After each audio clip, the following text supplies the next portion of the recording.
बहुमुखी प्रतिभा के धनी अभिजीत सिन्हा किसी परिचय के मोहताज नहीं हैं। पटना बिहार मध्यम वर्गीय परिवार के सदस्य अभिजीत सिन्हा ने परिवार की इच्छा का सम्मान करते हुए 11 वर्षों तक कॉर्पोरेट जगत में नौकरी की। फिर उन्होंने अभिनय जगत में कदम रखते हुए क्राइम पेट्रोल सहित कई सीरियलों और फिल्मों में अभिनय किया। इसी के साथ बतौर लेखक व निर्देशक वह कई फिल्में बनाकर अंतर्राष्ट्रीय स्तर पर कई पुरस्कार बटोरे। अभिजीत सिन्हा गीत व कविताएं भी लिखते हैं। अभिजीत सिन्हा की कविताओं की एक किताब जिंदगी के ताने बाने बाजार में उपलब्ध है, जबकि उनके द्वारा लिखे हुए 25 से अधिक गानों पर म्यूजिक एल्बम बन चुके हैं। अभिजीत सिन्हा निरंतर रचनात्मक काम करते हुए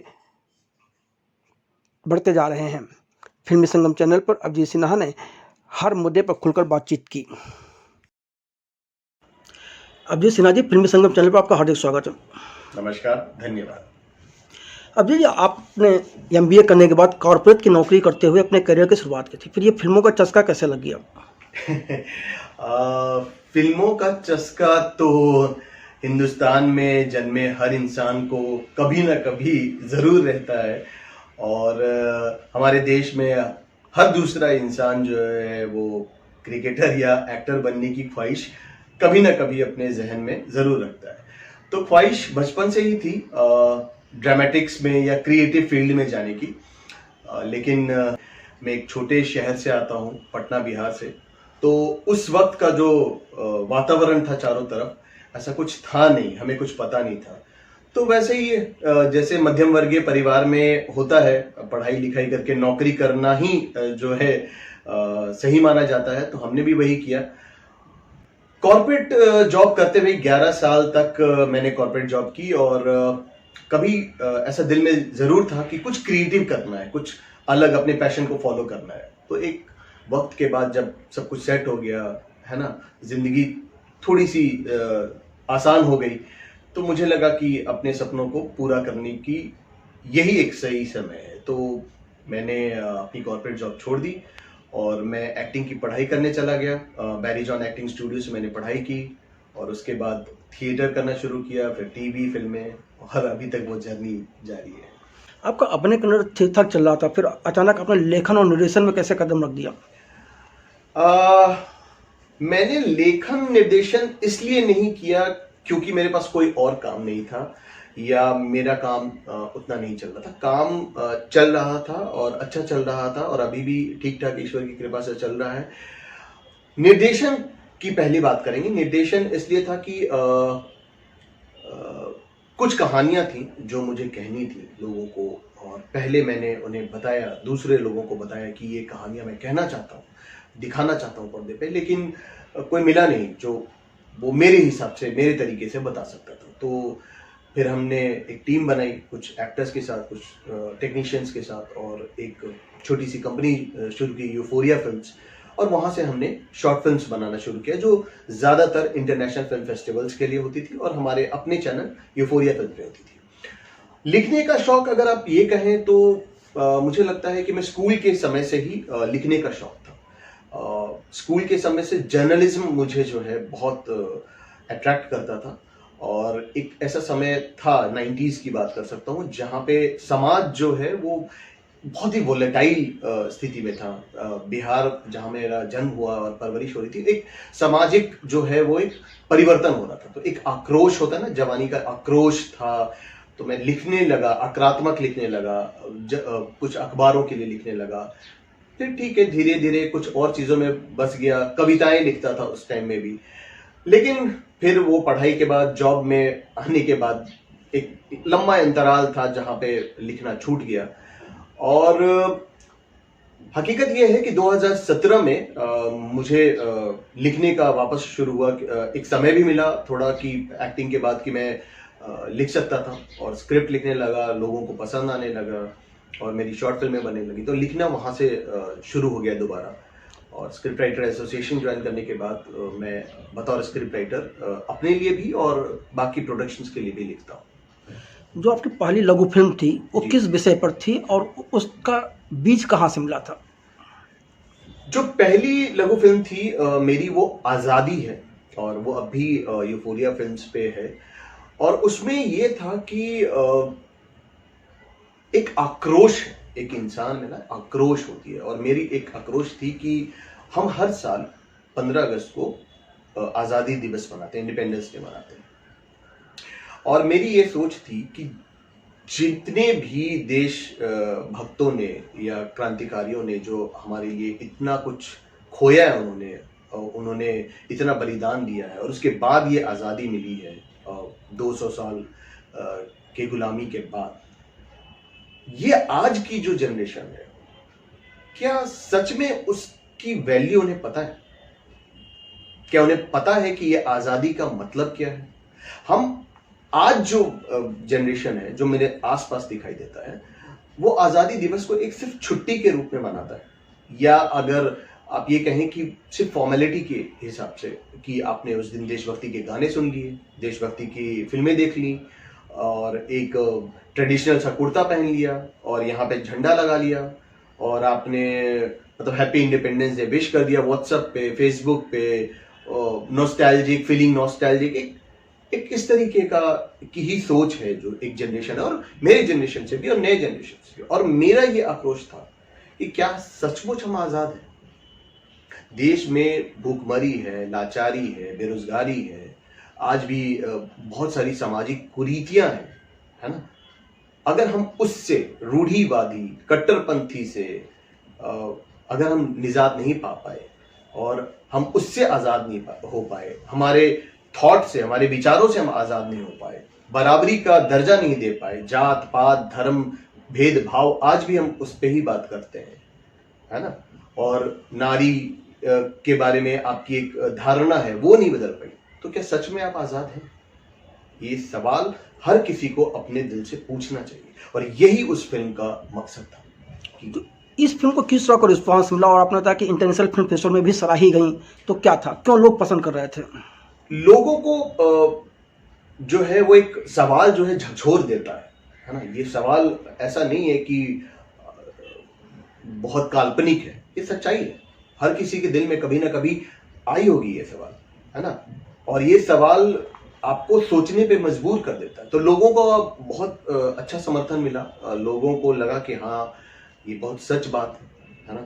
तो हर किसी को वो बात समझ में आई, और अगर आप सोचने के लिए 1 मिनट के लिए मजबूर हो जाते हैं मेरी फिल्म को देख के, मेरी स्क्रिप्ट को सुनने के बाद, और आप अपने आप से अगर ये सवाल करते हैं, तो मुझे लगता है कि मेरा मकसद पूरा हो चुका है। समाज बदलेगा या नहीं बदलेगा मुझे नहीं मालूम, लेकिन अगर आपके अंदर चेतना भी जग गई है, अगर 1% भी चेतना जग गई है, तो फिल्म बनाने का मकसद पूरा हो गया। इसके बाद कौन कौन सी लघु फिल्में बनाई आपने?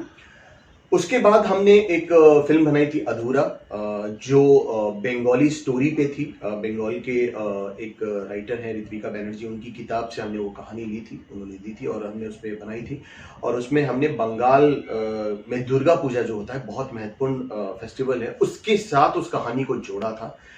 उसके बाद हमने बनाई हेलो मामा, जो डिप्रेशन पे था, और डिप्रेशन पे अभी भी वो फिल्मी फेस्टिवल में बहुत लोग उसके बारे में तारीफ करते हैं। मेंटल हेल्थ पे अचानक आजकल पिछले कुछ सालों से बातचीत होने लगी। जिस समय हमने बनाई थी, उस समय सिर्फ एक डिप्रेशन हमें पता था, और कोई ज्यादा बात नहीं हुई थी। लेकिन पिछले 1-1.5-2 सालों से मीडिया में या काफी चिंतन जो है मेंटल हेल्थ पे हो रहा है। तो वो फिल्म वापस जो है वो चर्चा के विषय बन गई है। तो डिप्रेशन पे बनाई थी। फिर हमने बनाई थी फैसला, जो एक कन्या एडुकेशन, चाइल्ड एडुकेशन या गर्ल चाइल्ड एडुकेशन पे जो है उसका बताती थी। उसके बाद हमने बनाई थी स्वैपिंग। स्वैपिंग रिसेशन पे है, कि रिसेशन में क्या हुआ था, लोगों की नौकरियां चली गई थी। और रिसेशन ऐसा नहीं है कि उस समय ही हुआ और बाद में नहीं हुआ। अगर आप देखें तो लॉकडाउन के समय काफी सारी कंपनियां बंद हो गई, काफी लोगों की नौकरियां चली गई। तो एक मंदी जिसे कहते हैं, तो मंदी उस वक्त भी था, 2018 में भी, 2007-8 में भी था, और अभी भी वापस आ गया है। तो उस वक्त लोगों ने कैसे रिएक्ट किया, कैसे हस्बैंड वाइफ ने मिलकर के अपनी रिस्पॉन्सिबिलिटी निभाई, उस पे थी। उसके बाद हमने बनाई न्यू नॉर्मल, जो लॉकडाउन में एक बच्चे की कहानी के ऊपर थी कि बच्चा कैसे सोचता है एक स्कूल में। आप ये देखिए कि लॉकडाउन के पहले जो आज के जनरेशन है या किसी ने भी नहीं सोचा था कि ऐसा समय आएगा जब पूरे देश को लॉकडाउन कर दिया जाएगा, लोग घर से काम करने लगेंगे, वर्क फ्रॉम होम हो जाएगा, बच्चे घर से एजुकेशन लेने लगेंगे, स्कूल ऑनलाइन हो जाएगा। तो एक पूरा बदलाव जो एक बच्चे ने देखा, और उसके बाद जब वो न्यू नॉर्मल मतलब एक जब वापस पटरी पे जिंदगी आई तो कुछ बदली सी थी, और कैसे एक बच्चा अडेप्ट कर लेता उस पे था। फिर लॉकडाउन पे हमने एक बनाई रॉन्ग नंबर, कि रॉन्ग नंबर में कुछ अजनबी कैसे एक दूसरे के करीब आ गए। फिर हमने जोरा पॉइंट बनाई। ये जोरा पॉइंट की कहानी इसलिए थी, लिखी थी मैंने क्योंकि बहुत अच्छे एक्टर थे सुशांत सिंह राजपूत, जिन्होंने आत्महत्या कर ली और मेंटल हेल्थ की वजह से, ईश्वर उनकी आत्मा को शांति दे। बहुत अच्छे एक्टर थे, बहुत अच्छे इंसान थे। तो ये हादसा कहीं ना कहीं मुझे झकझोर दिया था। तो मैंने ये फिल्म इसलिए बनाई ताकि लोगों तक ये मैसेज जाए कि सुसाइड जो है वो कोई सॉल्यूशन नहीं है। सुसाइड करने के बाद इंसान मर जाता है, लेकिन आपके मरने के बाद वो परिवार का कई सदस्य जो आपके करीब हैं, आपके दोस्त, आपका परिवार, वो भी कहीं ना कहीं जीते जी मर जाता है। तो ये सॉल्यूशन नहीं है। रास्ता देखिए, शायद कोई ना कोई रास्ता मिल जाए। कहना बहुत आसान है, जो आप महसूस कर रहे हैं, जिस दौर से आप गुजर रहे हैं, जिस तकलीफ से गुजर रहे हैं, शायद मैं बांट ना पाऊं, शायद मैं ये ज्ञान दे लूं कि नहीं ये समय सही हो जाएगा, लेकिन सुसाइड करके उसका सॉल्यूशन नहीं होगा। रास्ते ढूंढने से शायद कोई रास्ता मिल जाए। तो उस पर एक फिल्म बनाई थी। फिर हमने बनाई दुआएं। ये फिल्म इसलिए थी कि कोरोना वायरस जो आया हमारे साथ, पैंडेमिक, दूसरे लहर में काफी सारी लोगों की मौत हो गई। हमारे हर कोई ऐसा इंसान है जिसके किसी परिवार में, जो परिवार, रिश्तेदार, पड़ोस, कलीग्स, दोस्त, कोई ना कोई, किसी ना किसी की मौत हुई है या किसी ना किसी को उसने खोया है। लेकिन उसको खोने के बाद वो परिवार कैसे आगे बढ़ा, क्या हुआ उनके साथ, उनके परिवार पे क्या गुजरी, कैसे वो आगे बढ़े, ये कहानी दुआएं कहती है। और फिर हमने अभी बनाई है शादी की बात। हमने जान के इसलिए बनाई है क्योंकि लड़कियों को बॉडी शेमिंग कहा जाता है। जैसे कहते हैं ना कि आप मोटी हैं तो आपको एक अजीब तरीके से देखा जाता है, शादियां नहीं होती हैं या लोग अलग तरीके से व्यवहार करते हैं। तो हमने वो कॉमेडिक वे में बताया है कि लड़की सामान्य है, वो पढ़ी लिखी है, आप उसे बोझ ना समझे, और मोटी पतली कुछ नहीं होता। हर इंसान को देखिए, कोई मोटा हो जाता है, कोई पतला हो जाता है, तो आप शरीर से नहीं, इंसान को पसंद कीजिए, इंसान को चाहिए, इंसान से प्यार कीजिए और इंसान से शादी कीजिए। ये नहीं कि अपने शरीर गोरा, काला, लंबा, चौड़ा, मोटा, पतला, ये मत कीजिए। तो ये हमने कहा है। और अभी हमने कश्मकश बनाई है जो थ्रिलर है। तो और कई शॉर्ट फिल्में पे काम चल रहा है। जो मेंटल हेल्थ पे हम एक नई शुरुआत कर रहे हैं कि जो परेशानियां हैं मेंटल हेल्थ, खास करके हम ये चाहते हैं कि हमारी टीम जो है मेंटल हेल्थ पे काफ़ी सारे प्रोजेक्ट्स बनाए, जिससे हम इस बीमारी से लड़ सकें। आपकी इन फिल्मों में से किस फिल्म को सबसे ज़्यादा पसंद किया गया और किसको सबसे ज़्यादा अवार्ड मिले? स्वैपिंग को बहुत पसंद किया गया है, और बहुत ही ज़्यादा, मतलब काफ़ी विश्व में, क्योंकि बहुत सारे लोगों ने मंदी देखी है 2007-8 में। और मंदी पर्टिकुलर 1-2 साल का नहीं है, क्योंकि काफ़ी सालों से ऐसा होता है कि एक फेज आता है जब इकोनॉमी थोड़ी सी डगमगा जाती है। शायद किसी व्यक्ति की ज़िंदगी में ऐसा होता है कि उसकी कंपनी है, उसका जॉब चला जाता है, किसी भी वजह से जा सकता है, या कोई भी वजह हो, तो उससे वो जुड़ते हैं और लोगों ने अपनी कहानियां बताई कि हाँ हमारे साथ ऐसा हुआ था, या लोग कहते हैं कि यार ये नज़रिया बदलने वाला है। वो फिल्म आज भी लोगों के बहुत कमेंट्स आते हैं, बहुत सारे अवार्ड्स पूरे वर्ल्ड में मिले हैं। दुआएं को बहुत लोगों ने पसंद किया, क्योंकि फिर वही था कि कोविड में हर किसी ने कहीं ना कहीं आस पड़ोस, रिश्तेदार, दोस्तों में किसी न किसी को खोया था, और खोने का गम जिस पे गुजरती है वही जानता है। लेकिन अब हम उनके दुख तो साझा नहीं कर सकते, और ये कहानी किसी की भी हो सकती है ना, ये किसी की भी कहानी हो सकती थी, और ये हर कोई जुड़ता है। तो दुआएं और स्वैपिंग जो है मेरी सबसे पसंदीदा फिल्में हैं। पर्सनली भी मैंने ही लिखी है, मैंने ही डायरेक्ट की है, और लोगों ने बहुत सराहा है। लोगों ने अपनी कहानियां लिखी हैं, हमें मैसेजेस आते हैं, हमें कॉल आते हैं, हमें फेसबुक पे बताया जाता है कि कैसे ये जुड़ते हैं लोग, तो ये बहुत पसंदीदा कहानी है। इन लघु फिल्मों को बनाने से पहले या लिखने से पहले आप किस तरह का रिसर्च वर्क करते हैं? जैसे डिप्रेशन है, डिप्रेशन में साइकोलॉजी का ज्ञान भी होना चाहिए, जी इसको कैसे करते हैं आप?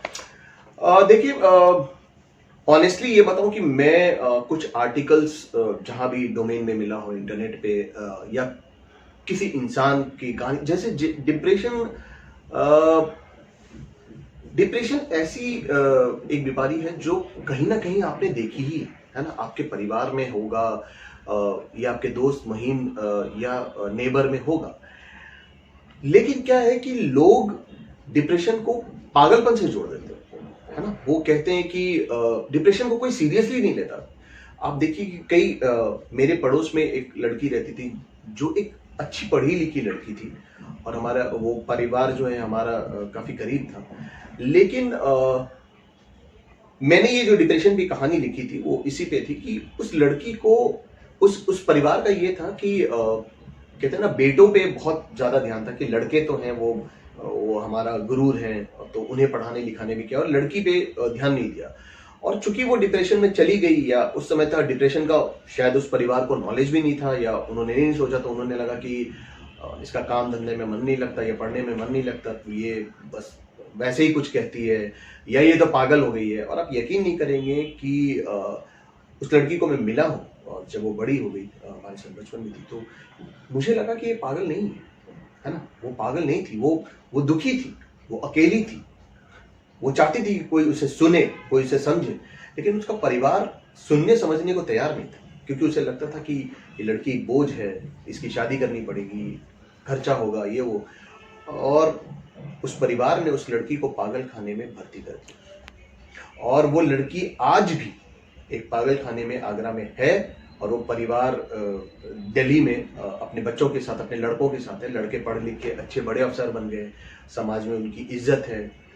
लेकिन मुझे नहीं समझ में आता कि वो कैसे भाई थे कि अपनी बहन को पागल खाने में छोड़ दिए। उन्होंने कोई इलाज कराने की कोशिश नहीं की। अगर मान लीजिए कि अगर कोई बीमारी थी, कोई परेशानी थी, तो आप कहीं इलाज कराते, आपके पास पैसा था, आपके पास रुतबा था, आपके पास ताकत थी, लेकिन उन्होंने नहीं किया। तो ऐसा मुझे लगा कि ये कहानी ने मुझे बहुत पर्सनली झकझोरा था, और मैंने देखा कि ये कहानियां कई जगह पे हैं, और कई लोगों से जब हम बात करते हैं तो वो डिप्रेशन को पागलपन से जोड़ देते हैं। डिप्रेशन का मतलब पागलपन नहीं है, मेंटल हेल्थ का मतलब पागलपन नहीं है।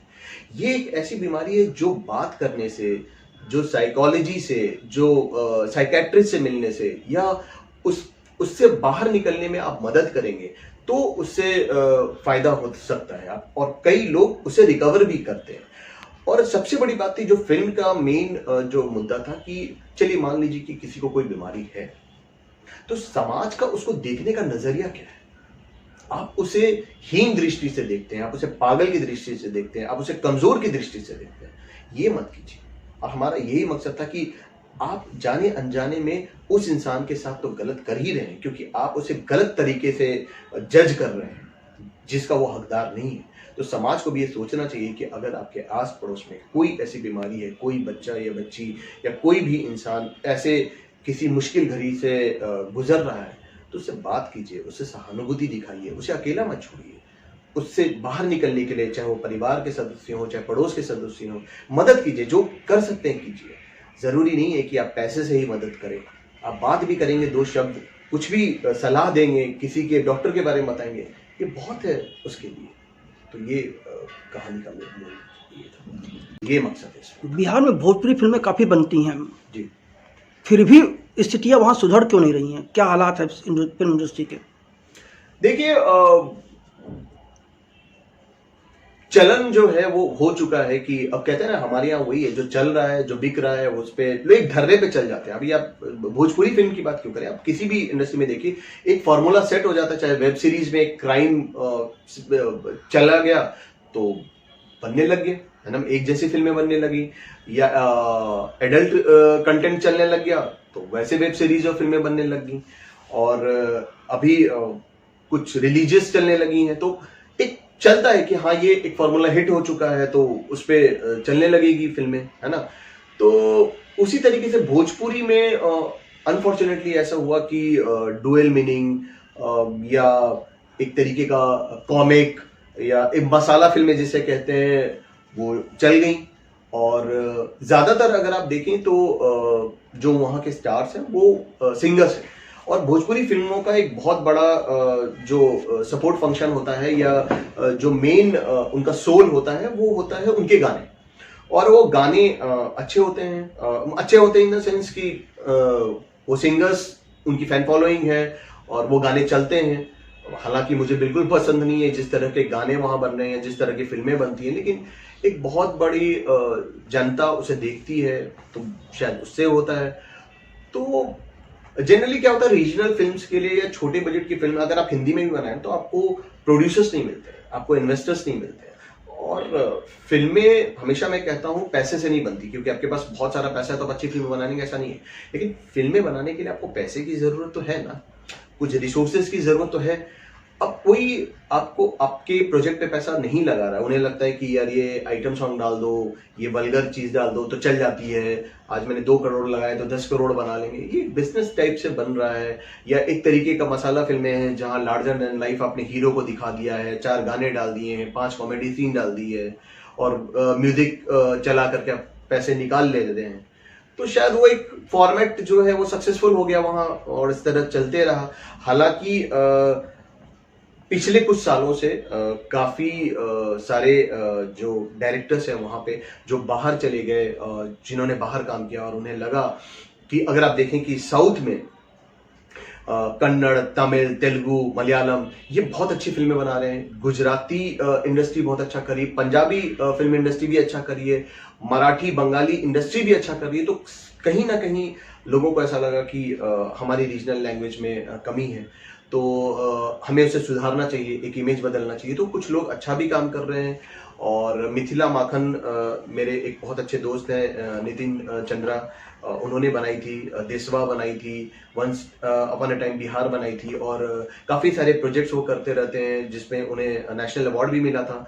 अभी एक फिल्म आई है जो मैथिली में है, वो भी इंटरनेशनल फिल्म फेस्टिवल पे सिलेक्ट हुई है और काफी अच्छा काम भी अब शुरू हो चुका है। तो शायद एक समय आ रहा है जब ये इमेज बदलेगी, लोग नए थॉट के साथ और नया कुछ काम करने की कोशिश करेंगे। तो मुझे लगता है कि अच्छा उस भोजपुरी, मगही, अवधी, मैथिली इसमें भी अच्छी फिल्में बनेगी। कोविड और ओटीटी के आने के बाद किस तरह का सिनेमा आपको लग रहा है कि बदल रहा है, या सिनेमा में क्या स्थितियाँ बदल रही हैं? देखिए, इस इंडस्ट्री में कुछ भी निश्चित नहीं है ना। एक फेज आता है, लोगों का चॉइस बदलता है। ओटीटी की स्टार्ट बहुत अच्छी हुई थी और अभी भी मैं कहता हूं कि ओटीटी की वजह से बहुत सारे फिल्मों को शोकेस करने का मौका मिला, काफी एक्टर्स को काम मिला, काफी नए टैलेंट्स भी आए, काफी नए डायरेक्टर्स, प्रोड्यूसर्स ने भी काम किया और बहुत अच्छा काम हुआ। कोविड के समय चूंकि इंडस्ट्री बंद हो गई थी, ऑलमोस्ट शूटिंग्स नहीं हो रहे थे, थिएटर्स नहीं थे, तो एक ऑडियंस को ना एक पूरा वर्चुअल और ग्लोबल एक्सपोजर मिल गया, जहां पे डब की भी साउथ की भी फिल्में देख रही हैं और आप कोरियन फिल्में देख रहे हैं, रशियन देख रहे हैं, चाइनीज देख रहे हैं, इंग्लिश देख रहे हैं। तो ऑडियंस का परसेप्शन चेंज हो गया। आप वेब सीरीज काफी सारे उस समय अच्छे चल गए, काफी अच्छे शोज आ गए, तो एक ऑडियंस को टेस्ट मिल गया कि यार हम जो देखते आए हैं उससे ही बहुत अलग है ना।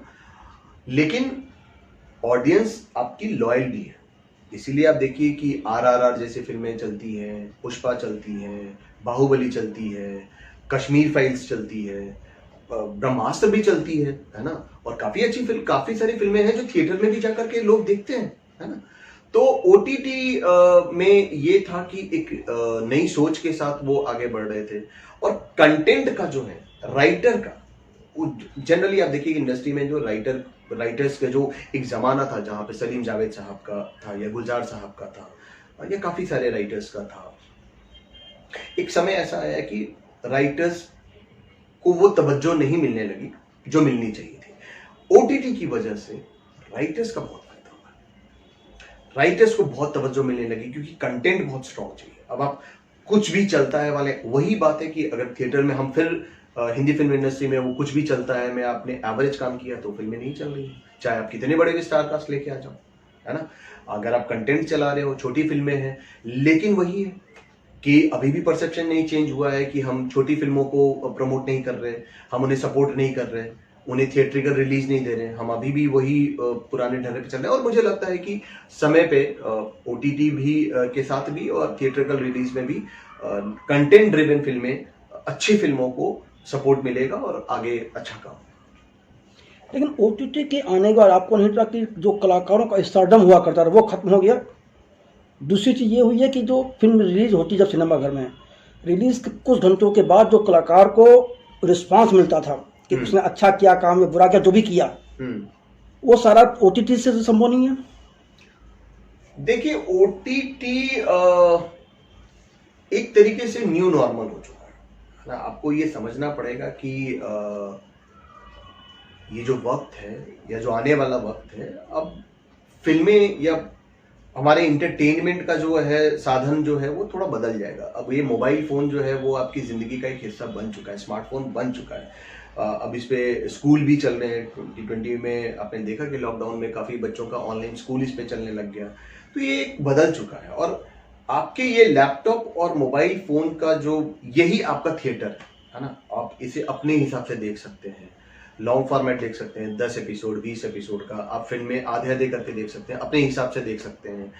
और चूंकि लॉकडाउन में आप ये भी देख सकते हैं कि रोजगार के साधन भी कम हुए, पैसे काफी लोगों के कम हो गए, नौकरियां चली गई या सैलरी कम हो गई। तो एक वो भी एक किफायत है कि एक आपके पास फोन है और या एक लैपटॉप है और उस पर एक शो चल रहा है तो पूरा परिवार देख रहा है। अदरवाइज आप थिएटर में जाएंगे तो आपको वो भी रहेगा कि सबके टिकट्स हैं, महंगे हैं। तो वो एक ओटीटी फायदा दे रहा है कि कंटेंट ड्रिवन चल रहा है और काफी नए तरीके की सोच, नए तरीके के प्रोग्राम्स आ रहे हैं, यूथ को कनेक्ट कर रहा है और यूथ ने इसे एक्सेप्ट किया है। और ये देखिए, चेंज हमेशा एक्सेप्टेड है तो वो होगा, है ना। एक जमाना था जब आपका टेस्ट मैच होते थे, क्रिकेट सभी देखते हैं, फिर वनडे हुआ, अब 2020 का फॉर्मेट पॉपुलर है, अब तो 2020 ही देख रहे हैं। यही वजह है कि शॉर्ट फिल्म्स का मार्केट बहुत बड़ा हो चुका है। बड़े से बड़ा एक्टर, बड़े से बड़ा डायरेक्टर शॉर्ट फिल्म्स बना रहा है और वो है और उसका मार्केट अच्छा खासा है। तो ओटीटी पे आए हुए वेब सीरीज का मार्केट बहुत अच्छा, और वेब सीरीज एक बहुत ही अच्छा ऑप्शन लेके आया है एंटरटेनमेंट का। और काफी नए एक्टर्स ने, अगर आप देखें, और फैमिली भी, ना सिर्फ ये कि आप एक कंटेंट पे, अब आप देखें कि गुल्लक, आप पंचायत और बहुत सारे ऐसे पारिवारिक वेब सीरीज हैं जो बहुत अच्छा जोड़ते हैं, जो गांव में शूट हो रहे हैं या गांव को ला रहे हैं या छोटे शहरों को लेके आ रहे हैं। या मिर्जापुर ले लीजिए, आप मिर्जापुर में ले लीजिए कि एक आपको एक यूपी का पूरा वो दिखता है, या बहुत सारे ऐसे पाताल लोक है, या काफी ऐसे वेब सीरीज हैं जो आपको एक अलग तरीके का रोमांच देते हैं, अलग तरह की कहानियां, अलग तरीके का एक्टिंग फॉर्मेट, और इसमें ये किरदार सच्चा दिखाई देता है और एक नॉर्मल सटल एक्टिंग क्या है। और काफी एक्टर्स हैं जिन्हें आप शायद थिएट्रिकल रिलीज की फिल्में शायद आप नहीं देखते, लेकिन आप ओटीटी में वो बादशाह हैं और बहुत अच्छा काम कर रहे हैं। आपको नहीं लगता कि ओटीटी पर वही चल रहा है जो कि कहीं ना कहीं कहानी या उसके किरदार जड़ों से जुड़े हुए हैं? तो आपको लगता है सिनेमा में भी इसी ढंग के बदलाव चाहिए कि लोग जड़ों से जुड़ी हुई चीजें लेके आए? जड़ों से, जी जी, बिल्कुल बिल्कुल। और यही देखिए कि इसी वजह से साउथ की फिल्में इतना अच्छा है ना। अगर आप वो देखिए कि वो अपने कल्चर को, अपने लैंग्वेज को, अपने ट्रेडिशन को, उनके जो कैरेक्टर्स होते हैं, आप ये देखिए कि अगर वो अर्बन भी है ना, अगर आप अर्बन भी कोई एक्टर है उनका जो दिखा रहा है तो वो एक नॉर्मल सा कैरेक्टर दिखाई देता है। या ज्यादातर आप देखें कि उनका जो परिधान है वो अपना ट्रेडिशनल लुक में ही चलते हैं, उसमें भी उनका स्वैग है।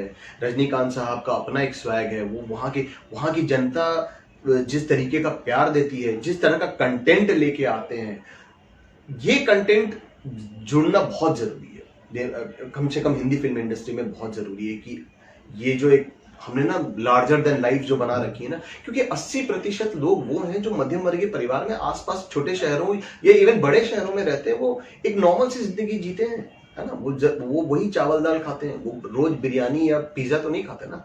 और आपने वो दिखा रखा है कि मतलब हर कुछ एलीट है, सोफिस्टिकेटेड है। ये नए जनरेशन की भी बात हम करते हैं ना कि जनरेशन जेड कुछ और चाहता है या यंग जनरेशन कुछ और चाहता है। अगर ये यंग जनरेशन नहीं चाहता तो ये साउथ की फिल्में इतना पैसा हिंदी फिल्म इंडस्ट्री टेरिटरी में तो नहीं कमा रही होती, या अगर ये जनरेशन नहीं चाहता तो कोरियन फिल्में या रशियन फिल्में या चाइनीज फिल्में नहीं देखता। तो जनरेशन को दोष मत दीजिए, जनरेशन तो चाहता है, तो यही जनरेशन ने तो आपको चलाया है ये प्रोजेक्ट्स को, तो होना चाहिए। आपने लंबे समय तक टीवी पर भी काम किया है जी। तो पिछले 10-12 सालों में टीवी इंडस्ट्री में किस तरह का बदलाव आया है? ये बेहतर हुआ है या बदतर हुआ है? बिल्कुल खुल के ये बोल सकता हूँ कि टीवी इंडस्ट्री की हालत बहुत ख़राब है। और टीवी मेरा पर्सनल है, मैं इतना क्वालिफाइड नहीं हूँ कि किसी पे टिप्पणी दे सकूँ, और मैं ऐसा ये भी नहीं कहूँगा कि टीवी से मुझे परहेज है, या मैं कल भी काम कर रहा था, मैं आगे भी करूँगा, लेकिन मुझे ऐसा लगता है कि टीवी शोज़ की क्वालिटी तो सही है, गिरी है। आप देखिए टीवी की शुरुआत जहाँ से होती है 80s या 80s की बात कर लें, और उस समय जो सीरियल आते थे, कोई भी बड़ा एक्टर जो आज जिसको आप मेन स्ट्रीम के बड़े एक्टर्स मानते हैं, जो अच्छे धुरंधर एक्टर्स मानते हैं, उन्होंने शुरुआत टीवी से की। शाहरुख खान टीवी से आए, आप इरफान खान टीवी से आए, नसीरुद्दीन शाह ने टीवी किया है, ओम पुरी ने टीवी किया है। वो जमाना आप देखिए कि आज जो वेब सीरीज आज आप बात कर रहे हैं, आज है ना, अब वेब सीरीज या ओटीटी के बाद में जहाँ पे एक पूरा रिवॉल्यूशन आया, आपको याद होगा तमस, दूरदर्शन में तमस जो बना है, या दूरदर्शन में मिर्जा गालिब जो बना है, या आपका बुनियाद जो बना है, या हम लोग जो बना है, या उस जमाने में प्रोग्रेसिव टीवी सीरियल रजनी बना है, या स्वाभिमान बना है, या कई ऐसे टीवी सीरियल हैं जिनके नाम सर्कस बना है, काफी ऐसे सीरियल हैं, सी हॉक्स बना है, ऐसे कई सीरियल हैं जिसको छू भी नहीं सकते अभी। जब टीवी इतना प्रोग्रेसिव तब था, जब इतनी अच्छी लिटरेचर थी, इतने अच्छे स्क्रिप्ट थे, इतने अच्छे परफॉर्मेंस थे, तो आज क्या हो गया? पहले अभी मैं हाल ही फिलहाल एक इंटरव्यू पढ़ रहा था रघुवीर यादव जी का। उन्होंने कहा कि जो कहानी हम 13 एपिसोड में बोल सकते थे और लोगों को पसंद भी आते थे, आज 2000 एपिसोड में भी बोल नहीं पा रहे। आज आप, उस समय आपके पास ना टेक्नोलॉजी थी, ना आपके पास स्टूडियो था, ना इतना बड़ा प्रोडक्शन हाउस था। अगर आप ये कहते हैं कि टीवी सीरियल महिलाएं देखती हैं, या गृहिणी देखती हैं, या रिटायर्ड लोग देखते हैं, इसलिए आप ऐसे सीरियल्स बना रहे हैं, तो ये तो पहले भी था। ऐसा तो था नहीं कि समाज उस समय बदल गया था, तब आप इतनी प्रोग्रेसिव टीवी सीरियल बना रहे थे। और आज आप क्या कर रहे हो? आज आप वो मक्खी बना दे रहे हो, आज आप कुछ आज आपने मतलब क्या बना रखा है? आज जब हम ऐसी बात कर रहे हैं जहां महिला शक्ति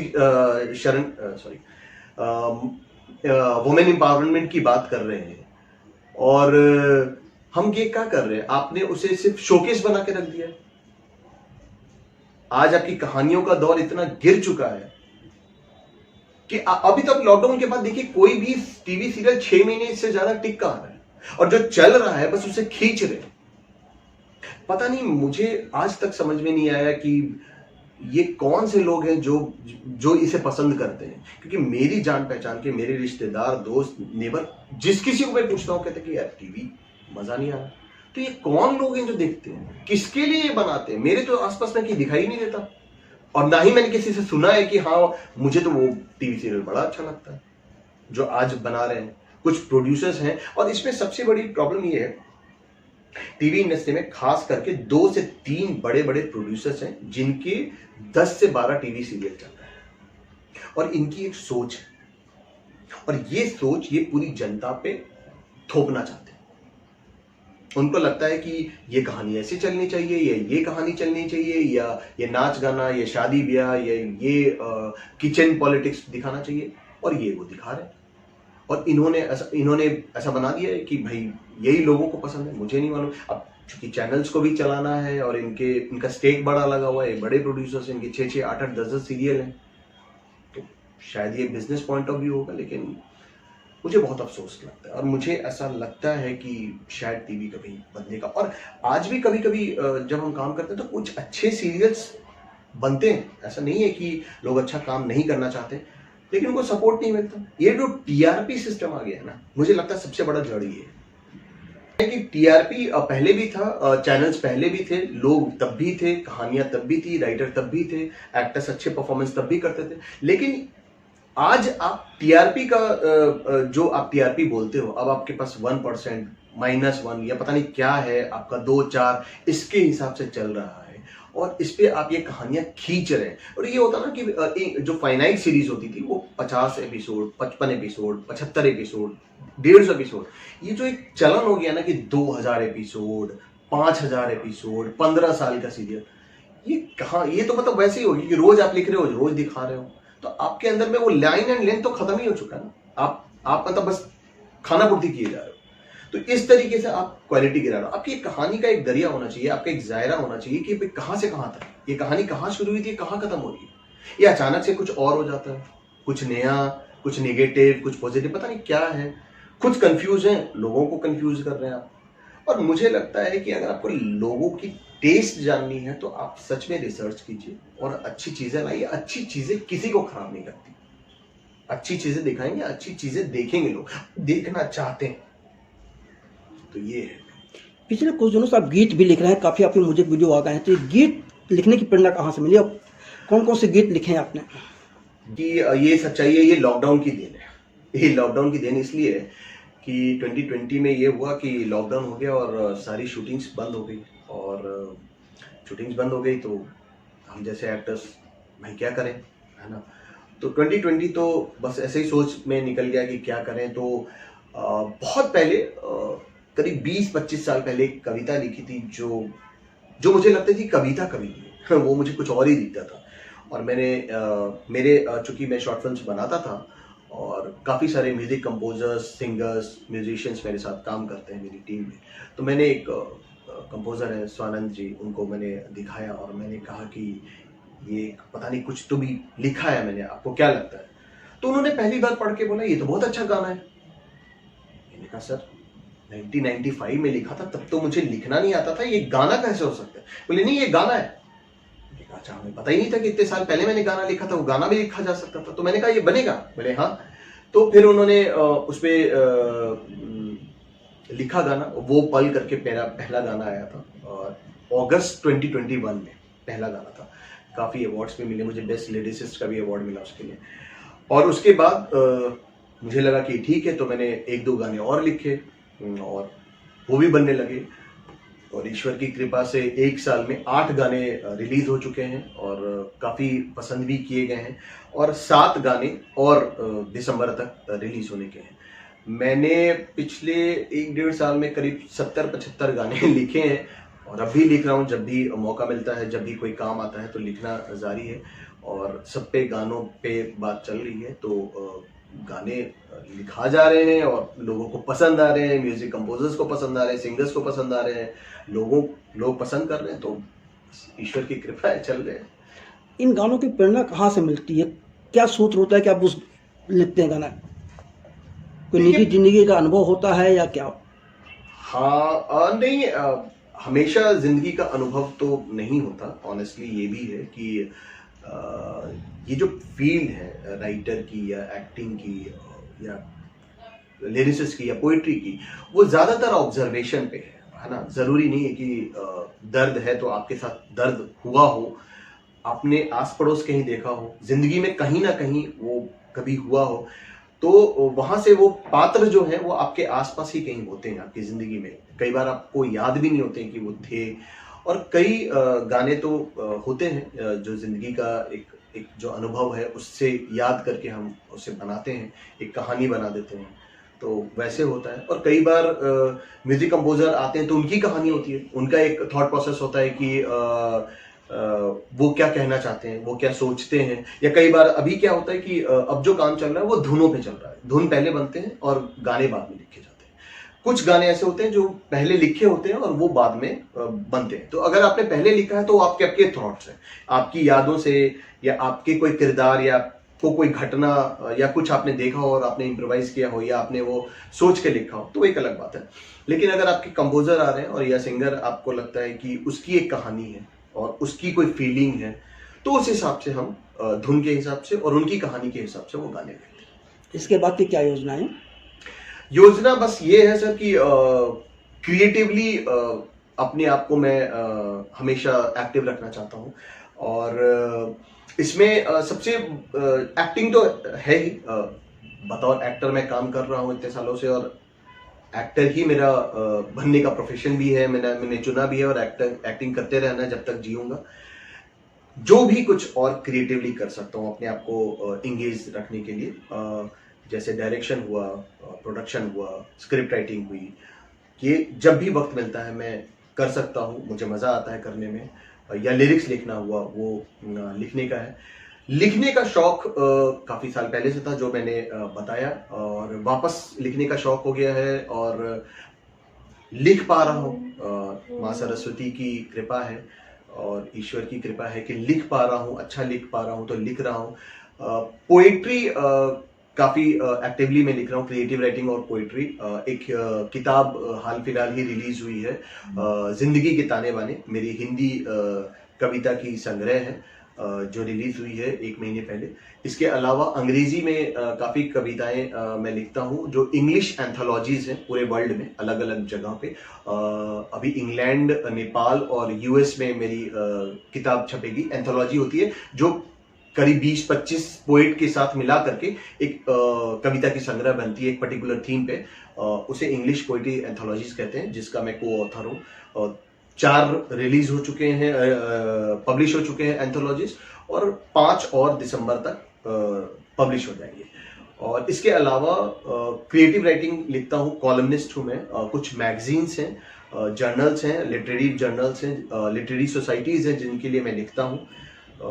तो अलग अलग विषयों पे कभी शॉर्ट स्टोरी, एक शॉर्ट स्टोरी की किताब लिख रहा हूँ मैं, इंग्लिश की शॉर्ट स्टोरीज है। उसका एक बहुत अच्छा सेगमेंट है जो मुझे पता चला है काम करते करते, पढ़ते पढ़ते, मिलते मिलते लोगों से पता चला कि अच्छा ऐसे भी कुछ होता है, पहले पता नहीं था। तो इंग्लिश शॉर्ट स्टोरी पे की एक किताब लिख रहा हूँ। एक और हिंदी कविता की किताब फरवरी तक खत्म हो जाएगी, और इंग्लिश पोइट्री की एंथोलॉजीज तो चल ही रही है। और एक वेब सीरीज जो है एक प्रोडक्शन के साथ बात चल रही है, बात हुई है, और एक वेब सीरीज लिख रहा हूँ मैं, 10 एपिसोड का है। छोटे शहर की कहानी है, कॉमेडी है।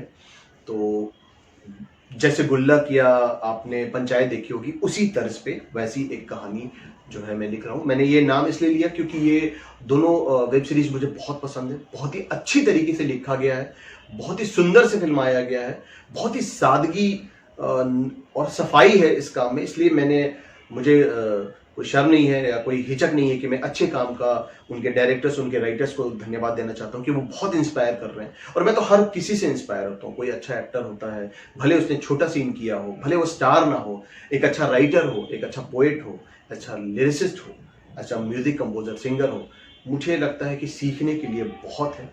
बहुत लोग इंस्पायर करते हैं, मैं हर किसी से इंस्पायर होता हूँ और मैं अच्छा काम करना चाहता हूँ। तो इस तरीके से काफ़ी सारा काम, acting, direction, lyrics, poetry, script writing, तो इसमें बस अपना काम, अपना संघर्ष जारी है।